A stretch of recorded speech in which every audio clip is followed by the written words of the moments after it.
Overseas پاکستانیوں کے vote کا حق ختم کرنا درست نہیں، جسٹس اعجاز الاحسن کی سربراہی میں 2 رکنی بینچ نے شیخ رشید کی درخواست پر سماعت کی۔ جسٹس اعجاز الاحسن نے ریمارکس دیے کہ الیکشن کمیشن کے خدشات کو بنیاد بنا کر اوورسیز پاکستانیوں کے ووٹ کا حق ختم کرنا درست نہیں، مالیاتی اداروں اور دوست ممالک سے $1 ارب مانگے جا رہے ہیں۔ اوورسیز پاکستانی سالانہ $30 ارب بھیجتے ہیں، جنہیں کہا گیا کہ آپ ووٹ نہیں دے سکتے، ووٹ ڈالنا ہے تو ٹکٹ لے کر پاکستان آئیں۔ انتخابات میں جعلی ووٹ اور دھاندلی تو یہاں بھی ہوتی ہے، جس کے خلاف قانون موجود ہے۔ حادثے ہونے پر موٹر وے بند نہیں کی جا سکتی، کیا دھاندلی کے خدشات پر انتخابات کرانا ہی بند کر دیے جائیں گے؟ جسٹس اعجاز الاحسن نے مزید کہا کہ الیکشن کمیشن دھاندلی روکنے کے لیے اپنے اختیارات استعمال کیوں نہیں کرتا؟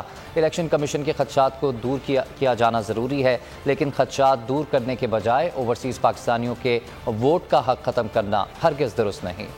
میں ہوں جاسمین منظور اور آپ مجھے دیکھیں گے صرف بول پر۔